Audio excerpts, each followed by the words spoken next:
Hello అండి. NIRF 2024 India rankings మొన్న రీసెంట్‌గా రిలీజ్ చేయడం జరిగింది 12థ్ రోజు. సో, దానికి సంబంధించిన డీటెయిల్స్ అన్నీ గూడా ఒకసారి చూద్దాము. అదేవిధంగా మనకి ఈ ర్యాంకింగ్స్‌లో ఎన్ఐఆర్ఎఫ్ 2024 ర్యాంకింగ్స్‌లో తెలంగాణ యొక్క ఇన్‌స్టిట్యూషన్స్ ఏ ర్యాంక్స్‌లో ఉన్నాయి, ఏ పొజిషన్‌లో ఉన్నాయి అనేది గూడా మనం ఒకసారి వీడియోలో తెలుసుకోవడానికి ప్రయత్నం చేద్దాము.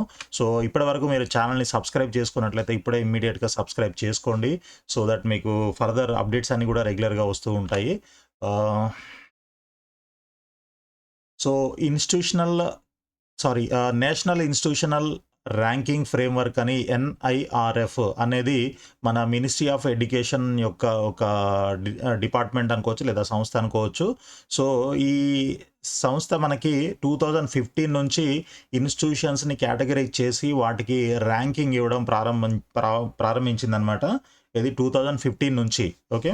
సో, అప్పటినుంచి గూడా మనకి categories like engineering, medical, dental, pharmacy, architecture, law ఇలా కొన్ని స్ట్రీమ్స్‌ని కేటగరైజ్ చేసి వాటికి సంబంధించిన ఇన్‌స్టిట్యూషన్స్‌ని వాటికి ర్యాంకింగ్ ఇస్తూ వాటి యొక్క ఫెసిలిటీస్ ఇవన్నీ గూడా చూస్తూ అక్కడున్న ఫ్యాకల్టీ గానీ, ఇంకా అదర్ చాలా పారామీటర్స్ అండ్ సబ్ పారామీటర్స్ చాలా ఉంటాయి.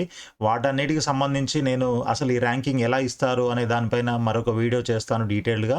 బట్ ప్రస్తుతానికి మాత్రం మనము అసలు ర్యాంకింగ్స్, మన కాలేజెస్ యొక్క పరిస్థితి ఏంటి, ఇలాంటివి మాత్రం మనము ఈ వీడియోలో తెలుసుకుందాము. సో, డీటెయిల్డ్‌గా ఎన్ఐఆర్ఎఫ్ ర్యాంకింగ్ ఎలా ఇస్తారు అనే దాని పైన మనము నెక్స్ట్ వీడియోలో తెలుసుకుందాము. సో, కాబట్టి మీరు సబ్స్క్రైబ్ అయితే చేయండి తప్పకుండా. అండ్ వీడియోని కూడా లైక్ చేయండి మనం టాపిక్‌లోకి వెళ్ళే ముందు. సో, వరుసగా ఆరోసారి ఐఐటీ మద్రాసే మేటి అని జెప్పేసి మనకి న్యూస్‌లో తెలుస్తూ ఉంది. సో, ఐఐటీ మద్రాసు ఇంజినీరింగ్ కేటగిరీలో లాస్ట్ 6 ఇయర్స్ నుంచి గూడా టాప్‌లో ఉంటుందనమాట. దాదాపు 6 ఇయర్స్ నుంచి అంటే 6 ఇయర్స్ నుంచి టాప్‌లో ఉండడం అంటే మామూలు విషయం గాదు. సో, దాని తర్వాతే మనకి అదర్ ఐఐటీస్ ఉన్నాయి. లైక్ బాంబే గానీ, ఇంకొకటి గానీ. సో, వాటికి సంబంధించిన డీటెయిల్స్ కూడా మనం నెక్స్ట్ చూద్దాము. సో, మన యూనివర్సిటీల ర్యాంకులు ఏటేటా కిందికి అని చెప్పేసి మనకి ఇంకొక హెడ్‌లైన్ గూడా ఉంది. అంటే తెలంగాణలో ఉన్న యూనివర్సిటీసు వాటికి సంబంధించిన ర్యాంక్స్ ఎలా పడిపోతున్నాయి అనే దానికి ఇక్కడ మనకి ఒక న్యూస్ అనమాట. హెచ్‌సీయూ 10 నుంచి 17కి, ఓయూ 36 నుంచి 43 స్థానానికి ఎళ్ళిపోయిందనమాట. సో, అవి గూడా చూద్దాము. అసలు మన తెలంగాణ స్టేట్‌లో ఏ కాలేజెస్ ఉన్నాయి, ఏ యూనివర్సిటీలు ఉన్నాయి, వాటికి ఎంత ర్యాంక్ వచ్చింది, అసలు ర్యాంక్ వచ్చిందా, రాలేదా, ర్యాంక్ రానివేంటి అవన్నీ గూడా మనం ఒకసారి తెలుసుకునే ప్రయత్నం చేద్దాం. సో, వరుసగా ఆరోసారి ఐఐటీ మద్రాస్ ఎంఐటీ అనే ఈ ఆర్టికల్‌లో ఎన్ఐఆర్ఎఫ్ 2024 ర్యాంకుల వివరాలు ఏంటి అనంటే మొత్తంగా అన్ని ఇన్‌స్టిట్యూషన్స్‌లో పార్టిసిపేట్ చేసిన మొత్తం ఇన్‌స్టిట్యూషన్స్‌లో ఐఐటీ మద్రాసే ఫస్ట్ పొజిషన్‌లో ఉందనమాట. తర్వాత ఐఐఎస్‌సి బెంగుళూరు, ఐఐటీ బాంబే 2, 3 స్థానాల్లో ఉన్నాయి. టాప్ 10లో 7 ఐఐటీలకు ఐఐఎస్‌సి బెంగుళూరు, ఎయిమ్స్ ఢిల్లీ, జవహర్లాల్ నెహ్రూ యూనివర్సిటీలకు చోటు దక్కాయనమాట. ఓకే. సో, ఈ విధంగా మన యొక్క ర్యాంకులైతే ఉన్నాయి మొత్తం టోటల్‌గా తీసుకున్నట్లయితే. సో, వాటికి సంబంధించిన డీటెయిల్డ్ ఇన్ఫర్మేషన్ గూడా మనము ఫర్దర్ వీడియోస్‌లో తెలుసుకుందాము. ఇకపోతే ఇది మరొక న్యూస్ పేపర్‌లో వచ్చిన ఐటెమ్ అనమాట. News item. ఐఐటీ మద్రాస్ అత్యుత్తమం. ఆరోసారి ఈ సంస్థకే తొలి ర్యాంకు. బోధన సిబ్బంది సౌకర్యాల్లో టాపు. సో, చెప్పాను గదా! మనకి చాలా పారామీటర్స్, సబ్ పారామీటర్స్ చాలా ఉంటాయి. వాటన్నిటిని కాలిక్యులేట్ చేసి దాని ప్రకారంగా ర్యాంకులనేవి కేటాయించడం జరుగుతుందనమాట. సో, 8 ఐఐటీలు, ఎయిమ్స్, ఢిల్లీ, తర్వాత జేఎన్యూలు చోటు దక్కించుకున్నాయి. అన్నింట బెస్ట్. వరుసగా IIT Madras, IISc Bengaluru, IIT Bengaluru టాప్‌లో నిలిచాయి. సో, మనం జస్ట్ ఈ వీడియోలో జస్ట్ ఇంజినీరింగ్ కేటగిరీకి సంబంధించే మనం మాట్లాడుకుందాము. సో, ఇంజినీరింగ్ కాలేజీల్లో 9 ఐఐటీలను ఎంపిక చేశారు. ఐఐటీ మద్రాసు వరుసగా ఇది తొమ్మిదోసారి. ఐఐటీ ఢిల్లీ, ఐఐటీ బాంబే వరుసగా 3 ర్యాంకులు దక్కించుకున్నాయి. ఐఐటీయేతర సంస్థల్లో ఎన్ఐటీ తిరుచిరాపల్లి విద్యా సంస్థలు టాప్ 10లో నిలిచాయన్నమాట. సో, మనం ఇంకా డీటెయిల్డ్‌గా వెళ్ళాలనుకుంటే మనం వెబ్‌సైట్‌లోకి మన ఎన్ఐఆర్ఎఫ్ వెబ్‌సైట్‌లోకెళ్ళినట్లయితే మొత్తం లిస్ట్ అంతా ఉంటుంది. కాకపోతే ఇప్పుడు మనకి అంత టైం లేదు. జస్ట్ మన స్టేట్‌కి సంబంధించిన డీటెయిల్స్ తెలుసుకుందాం అని చెప్పేసి మనం చేస్తున్నాం ఈ వీడియో. సో, ఫర్దర్‌గా వర్సిటీల్లో నాసి విద్య, పడిపోతున్న ఉస్మానియా, కాకతీయ, జేఎన్‌టీయూ ప్రమాణాలు, విశ్వవిద్యాలయాల్లో నియామకాలు లేవు. ఎంప్లాయ్మెంట్ అదే ఐ మీన్ రిక్రూట్మెంట్స్ లేవనమాట. ప్రొఫెసర్, అసిస్టెంట్ ప్రొఫెసర్ ఏవైతే ఉంటాయో ఆ రిక్రూట్మెంట్స్ లేవు. పరిశోధనలు కూడా లేవు. అంటే రీసెర్చ్ ఈ స్టూడెంట్స్‌ని ఎంకరేజ్ చేసి వాళ్ళతోని పబ్లికేషన్స్, తర్వాత సైటేషన్స్ ఇవన్నీ కూడా చేయించాల్సి ఉంటుందనమాట. అవన్నీ ఏం చేయించట్లేదు. ఆ రీసెర్చ్‌లో కూడా పడిపోతున్నామనమాట. ఏళ్ల తరబడి ఖాళీలు సకాలంలో భర్తీ కానీ వీసీ పోస్టులు. నేషనల్ ఇన్‌స్టిట్యూషనల్ ర్యాంకింగ్ ఫ్రేమ్‌వర్క్ వెల్లడి. వైద్య విద్య నాణ్యత మిథ్య అని చెప్పేసి అది కూడా మనము నిన్నటి వీడియోలో మాట్లాడాము. ఐఐటీ మద్రాస్ అత్యుత్తమం. ఓకే. సో, ఈ విధంగా మనకి ఉన్నాయి చూడండి. యూనివర్సిటీల్లో బోధన పోస్టులు, ఖాళీల వివరాలు గూడా ఇక్కడ మనకు క్లియర్‌గా ఇచ్చారు. ఉస్మానియాలో మొత్తం పోస్టులు 1268 అయితే ఖాళీలు 848 ఖాళీలున్నాయి చూడండి. కాకతీయలో 403 మొత్తం పోస్టులుంటే 295 ఖాళీలున్నాయి. తెలంగాణ యూనివర్సిటీలో 150 పోస్టులుంటే 75 ఖాళీగా ఉన్నాయి. మహాత్మా గాంధీలో 150 పోస్టులుంటే 115 ఖాళీగా ఉన్నాయి. శాతవాహనాలో 120 ఉంటే 100 ఖాళీగా ఉన్నాయి. పాలమూరులో 150 ఉంటే 130 ఖాళీగా ఉన్నాయి. బీఆర్ అంబేద్కర్‌లో 84 ఉంటే 58 ఖాళీగా ఉన్నాయి. జేఎన్‌యూ అండ్ ఫైన్ ఆర్ట్స్ ఉంది కదా! దాంట్లో 115 ఉంటే 24 ఖాళీ ఉన్నాయి. జేఎన్‌టీయూలో 410 ఉంటే 232 ఖాళీగా ఉన్నాయి. పొట్టి శ్రీరాముల్లో 115 ఉంటే 97 ఖాళీలు అలాగే ఉన్నాయన్నమాట. సో, ఈ విధంగా ఉంటే ఇంకా ప్రొఫెసర్ లేకుండా పిల్లలు ఏం చదువుతారు చెప్పండి. సో, మన యూనివర్సిటీలు వాటికి సంబంధించిన ర్యాంకులు ఒకసారి చూసుకున్నట్లయితే ఈ ఓవరాల్ విభాగం అనంటే ఓవరాల్ అని ఒక కేటగిరీ ఉంటుంది. దాంట్లో irrespective of stream like medical అయినా, డెంటల్ అయినా, ఇంజినీరింగ్ అయినా, ఇంకోటైనా ఎవరైనా సరే ఏ ఇన్‌స్టిట్యూషన్ అయినా దాంట్లో ఆ ఓవరాల్ కేటగిరీలో పార్టిసిపేట్ చేయొచ్చనమాట. సో, అది కాకుండా టాప్ 100 విశ్వవిద్యాలయాల్లో మనవి హైదరాబాద్ సెంట్రల్ యూనివర్సిటీ ఉంది. అది 2022లో 10వ నంబర్‌లో ఉంది. 10వ ర్యాంకులో ఉంది. 2023లో కూడా 10వ ర్యాంకులో ఉంది. బట్ 24కొచ్చేసరికి 17వ ర్యాంక్‌కి పడిపోయింది. చూడండి ఇక్కడ. అదే విధంగా నెక్స్ట్ ఉస్మానియా యూనివర్సిటీ 22లో 22వ పొజిషన్‌లో ఉండే 23లో 36వ పొజిషన్‌కొచ్చింది. తర్వాత 24లో 43వ పొజిషన్‌కొచ్చింది. చూడండి 22 నుంచి 43కి పడిపోయింది. అంటే దీన్ని బట్టి అర్థం చేసుకోండి. తర్వాత ట్రిపుల్ ఐటీ గచ్చిబౌలి ఏదైతే ఉందో వాళ్ళు 2022లో పార్టిసిపేట్ చేయలేదు. 23లో 84వ పొజిషన్‌లో ఉన్నారు. 24లో 74థ్ ర్యాంక్ వచ్చిందనమాట. 74థ్. ఓకే. తర్వాత టాప్ 100 ఇంజినీరింగ్ విద్యా సంస్థల విభాగంలో ఇంజినీరింగ్ కేటగిరీ అనమాట ఇది. ఓకే. ఇదేమో యూనివర్సిటీ కేటగిరీ. ఇది ఇంజినీరింగ్ కేటగిరీ. ఇంజినీరింగ్ కేటగిరీలో చూడండి ఐఐటీ హైదరాబాదు 2022లో 9థ్ ర్యాంక్‌లో ఉంటే 23లో 8థ్ ర్యాంక్‌కి పెరిగింది. తర్వాత 24లో కూడా 8థ్ ర్యాంక్ రిటైన్ చేసుకోవడం జరిగిందనమాట.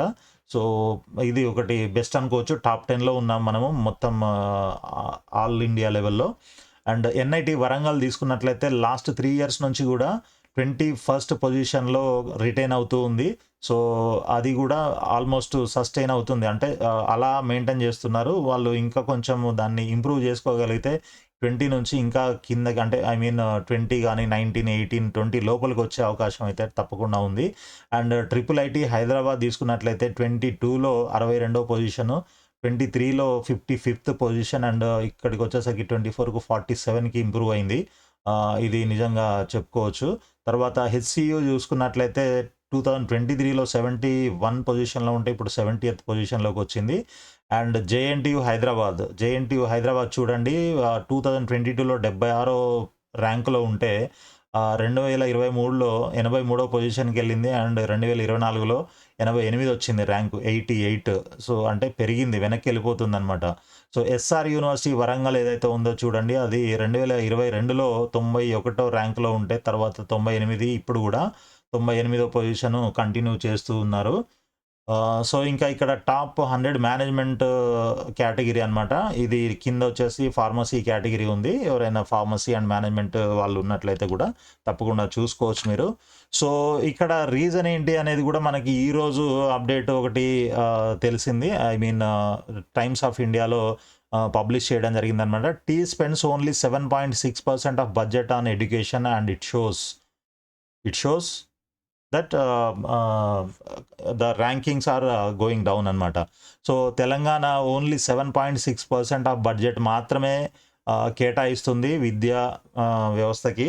సో దానివల్ల ఈ యూనివర్సిటీస్ యొక్క ర్యాంకింగ్ పడిపోతుందంటే ఇక్కడ ఇందాక చదివాము కదా, ప్రొఫెసర్స్ని రిక్రూట్ చేయట్లేదు, అక్కడ పిల్లల్ని రీసెర్చ్లో ఎంకరేజ్ చేయట్లేదు, కావాల్సిన నిధులు కేటాయించట్లేదు కాబట్టే వీటన్నిటిలో కూడా ఇటువంటి వాటిల్లో అన్నిట్లో కూడా ఇది కిందకి జరుగుతూ ఉందన్నమాట. సో ఇక్కడ చూడండి మనకి స్టేట్ వైజ్గా అసలు ఎడ్యుకేషన్ పైన ఎంత స్పెండ్ చేస్తున్నాయి ఒక్కొక్క స్టేటు అనేది ఇక్కడ top 10 states in budget allocation 2023-24 financial ఇయర్లో చూసుకున్నట్లయితే ఇక్కడ హయ్యెస్ట్ స్పెండ్ చేసింది ఢిల్లీ ఉంది, 24.4% హైయెస్ట్ స్పెండింగ్గా ఉందన్నమాట. దాని తర్వాత రాజస్థాన్ ఉంది 19.5%, ఛత్తీస్గఢ్ 19.4%, హిమాచల్ ప్రదేశ్ 18.9%, బీహార్ 17.9%, అస్సాం 16.8%, ఉత్తరాఖండ్ 16.6%, వెస్ట్ బెంగాల్ 16.5%, మధ్యప్రదేశ్ 16.1%, గోవా 14.9% అనమాట.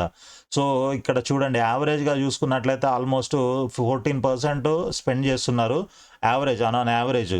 బట్ ఇక్కడ మనం యావరేజ్ కూడా లేము, బిలో యావరేజ్ కూడా లేము, అట్టర్ ఫ్లాప్లో ఉన్నాము, కింద అట్టడుగున 7.6% కదా. 7.6% అంటే చూడండి అసలు మనం ఏ రేంజ్లో ఉన్నాము అనేది. దీన్ని ఖచ్చితంగా ఇంప్రూవ్ చేయాల్సిన టైం అయితే వచ్చింది. మేబీ నెక్స్ట్ బడ్జెట్లోనైనా దీని మీద ఆలోచించి దీనికి ఇంకా ఎక్కువ బడ్జెట్ కేటాయించాలని చెప్పేసి అనుకుంటున్నాను. అండ్ మన పక్క రాష్ట్రమైన ఏపీలో కూడా ఆల్మోస్ట్ 12.5% స్పెండ్ చేస్తున్నారు బడ్జెట్లో. బట్ మనం మాత్రం మరీ దారుణంగా 7.6% చేస్తున్నాము. సో ఇక ఫైనల్గా మనము అసలు మన తెలంగాణ నుంచి ఇన్స్టిట్యూషన్స్ ఏమేమి ఉన్నాయి ఇండియా ర్యాంకింగ్స్ 2024లో ఇంజనీరింగ్ కేటగిరీలో అని చూసుకున్నట్లయితే rank band in the sense 1 నుంచి 100 వరకు ర్యాంక్స్ ఇస్తారు, ఆ తర్వాత నుంచి బ్యాండ్స్ ఇస్తారనమాట. చెప్తాను, అది ఎక్స్ప్లెయిన్ చేస్తాను. సో 1 నుంచి 100 లోపల ఉన్న కాలేజెస్ ఏంటి, ఇన్స్టిట్యూషన్స్ ఏంటి అని చూసినట్లయితే ఐఐటి హైదరాబాద్ 8th ర్యాంక్ వచ్చింది. IIT Hyderabad, Indian institute of technology Hyderabad 8th rank. National institute of technology NIT Warangal 21st పొజిషన్లో ఉంది, ర్యాంక్ 21 అనమాట. అదేవిధంగా ట్రిపుల్ ఐటి హైదరాబాద్ 47th పొజిషన్లో ఉంది. University Hyderabad 70th rank. Jawaharlal Nehru technological university Hyderabad 88th rank. Okay, JNTU Hyderabad 88th rank. SR university Warangal 98th rank వచ్చింది. So మొత్తానికి ర్యాంకులు సంపాదించుకున్న వాటిల్లో 1, 2, 3, 4, 5, 6 ఇన్స్టిట్యూషన్స్ అయితే మనకి తెలంగాణ నుంచి ఉన్నాయి. దాంట్లో అన్నీ కూడా ఐఐటీలు, ఎన్ఐటీలు, ట్రిపుల్ ఐటీ, ఒక ఐఐటి, ఒక ఎన్ఐటి, ఒక ట్రిపుల్ ఐటీ, ఒక సెంట్రల్ యూనివర్సిటీ, ఒక స్టేట్ యూనివర్సిటీ అంటే గవర్నమెంట్ యూనివర్సిటీ, అండ్ ఒక ప్రైవేట్ యూనివర్సిటీ. మొత్తానికి ఈ విధంగా ఉన్నాయన్నమాట. బట్ మామూలు నార్మల్ ఇంజనీరింగ్ కాలేజెస్ అయితే ఒక్కటి కూడా లేవు. ప్రీవియస్ ఇయర్లో ఉండేవి, ప్రీవియస్ ఇయర్ బిఫోర్ దట్ కొన్ని కాలేజెస్ అయితే ఉండేవి, లైక్ వర్ధమాన్, తర్వాత విజ్ఞాన్, విద్యాజ్యోతి, సంథింగ్ ఇట్లాంటి ఇన్స్టిట్యూషన్స్ కొన్ని ప్రీవియస్ ఇయర్స్లో ఉండేవి. బట్ ఈ సంవత్సరం అయితే ఒకటి కూడా ఈ ర్యాంక్ సంపాదించుకున్న లిస్ట్లో ఒక్క కాలేజ్ కూడా లేకపోవడం చాలా బాధాకరం. సో ర్యాంక్ బ్యాండ్ 101 to 150 అని ఇంకొక బ్యాండ్ ఉంటుంది. దీంట్లో ఏంటంటే ర్యాంక్స్ ఇవ్వరు, 100 వరకు మాత్రమే ర్యాంక్స్ కేటాయిస్తారు.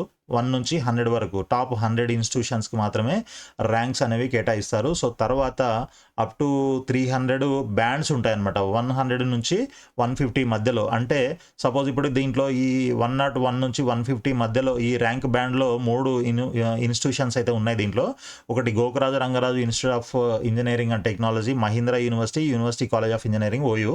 సో ఇవి ర్యాంక్ బ్యాండ్లో ఉన్నాయి. అంటే వీటి యొక్క ర్యాంక్ 101 అయి ఉండొచ్చు, 102 అయి ఉండొచ్చు, 103 అయి ఉండొచ్చు, లేదా 140 అయి ఉండొచ్చు, 145 అయి ఉండొచ్చు, 149 లేదా 150 అయి కూడా ఉండొచ్చు. కానీ అది ఎంత అనేది మనకు ర్యాంక్ తెలియదు. బట్ ఆ బ్యాండ్లో మాత్రం ఉన్నారు వీళ్ళు. అంటే టాప్ 100 నుంచి టాప్ 101 నుంచి టాప్ 150 మధ్యలో అయితే వీళ్ళు ఉన్నారనమాట. సో అదేవిధంగా 151 నుంచి 200 మధ్యలో చూసుకున్నట్లయితే చూడండి ఇక్కడ కొంచెం బెటర్గా మనకి 1, 2, 3, 4, 5, 6, 7, 8 ఇన్స్టిట్యూషన్స్ అయితే ఉన్నాయి. So Anurag university, Chaitanya Bharathi institute of technology, CBIT, CVR college of engineering, institute of aeronautical engineering, IARE అంటాం కదా అది, తర్వాత Maulana Azad national university, Urdu university, and VNR Vignan Jyothi institute of engineering and technology, Vardhaman college of engineering, Vignan institute of technology and science.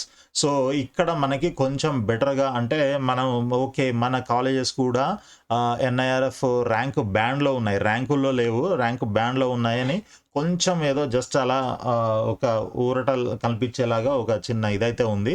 దాంట్లో మెయిన్‌గా చెప్పుకోవాల్సినవి ఏంటి అనంటే Chaitanya Bharathi, CVR, తర్వాత VNR Vignan Jyothi, Vardhaman. So, and Vignan ఒకటి. ఓకే.